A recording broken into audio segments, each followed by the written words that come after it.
नमस्कार। आज हम एक खास किताब पर बात करने वाले हैं। रविंद्र सिंह की मैंने किसी से मोहब्बत की है। हाँ, और इसके लिए हमारे पास बुक्स टू ब्रेन की एक समीक्षा है जो इस कहानी की गहराई में उतरने में मदद करेगी। बिल्कुल। तो चलिए देखते हैं ये समीक्षा क्या कहती है। शुरुआत में ही एक दिलचस्प बात सामने आती है ना।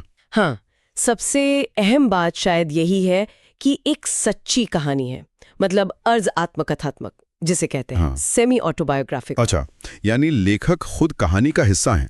बिल्कुल।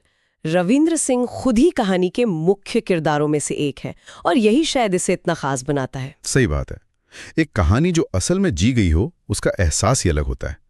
तो कहानी शुरू कहाँ से होती है? समीक्षा क्या बताती है? समीक्षा के मुताबिक कहानी की शुरुआत होती है कॉलेज के दिनों से, रविंद्र और खुशी की मुलाकात।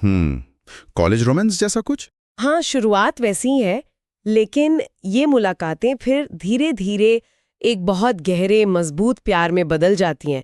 एक बहुत खूबसूरत रिश्ता बनता है उनके बीच। सुनने में तो अच्छा लग रहा है, लेकिन समीक्षा ये भी इशारा करती है कि कहानी में एक मोड़ आता है। हाँ, बिल्कुल।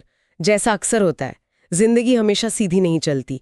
समीक्षा बताती है कि कहानी में एक ऐसा वक्त आता है जब हालात, मतलब परिस्थितियां उनके पक्ष में नहीं रहती, उनके खिलाफ हो जाती हैं। और यहीं पर कहानी सिर्फ एक लव स्टोरी से ज्यादा बन जाती होगी। एकदम सही। समीक्षा इसी बात पर जोर देती है। ये सिर्फ प्यार की कहानी नहीं है, बल्कि इसमें विश्वास, इंतजार और दिल टूटने का जो दर्द होता है, हाँ।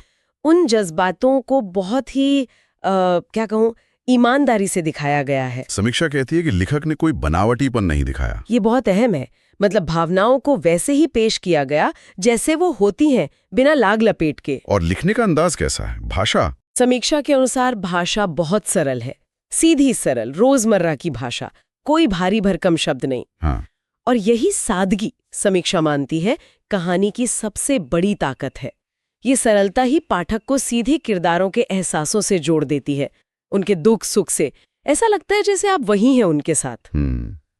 तो ये जो सादगी और जज्बातों की गहराई का मेल है, ये किन लोगों को ज्यादा छुएगा समीक्षा के हिसाब से? समीक्षा का मानना है कि ये किताब खास तौर पर उन लोगों के दिलों को छू सकती है जिन्होंने कभी कभी सच्चा प्यार किया है, या शायद प्यार में कुछ खोया हो। हाँ बिल्कुल, या प्यार में निराशा झेली हो, कोई नुकसान उठाया हो। ये उन अनकहे एहसासों को आवाज देती है एक तरह से। सही कहा, जैसे एक आईना बन जाती है उन भावनाओं का। तो फिर समीक्षा का निचोड़ क्या है? कहानी का अंत दुखद है तो क्या ये बस एक उदास करने वाली किताब है? नहीं नहीं, समीक्षा इसे उससे कहीं ज्यादा मानती है। बुक्स टू ब्रेन वाले इसे 4.5 स्टार देते हैं, 4.55। अरे वाह, ये तो बहुत अच्छी रेटिंग है।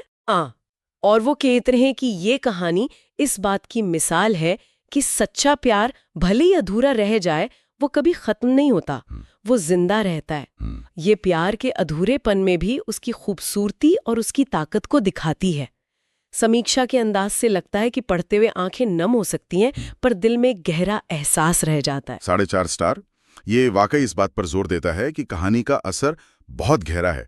और ये बात भी दिलचस्प है कि प्यार का मतलब हमेशा हैप्पी एंडिंग नहीं होता, जैसे समीक्षा बता रही है। बिल्कुल।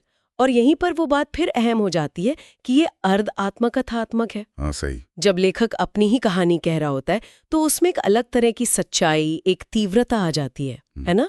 वो शायद काल्पनिक किरदारों में लाना मुश्किल हो।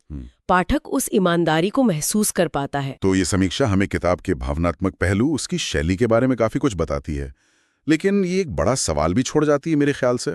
कैसा सवाल? यही कि जब कोई लेखक अपनी निजी जिंदगी के इतने गहरे अनुभव को कहानी बनाता है, तो वो कहाँ तक व्यक्तिगत रहता है और कहाँ वो सबका अनुभव बन जाता है? वो रेखा कहाँ होती है? मतलब पर्सनल ट्रूथ और यूनिवर्सल एक्सपीरियंस के बीच का संतुलन। हाँ, ये सोचने वाली बात है।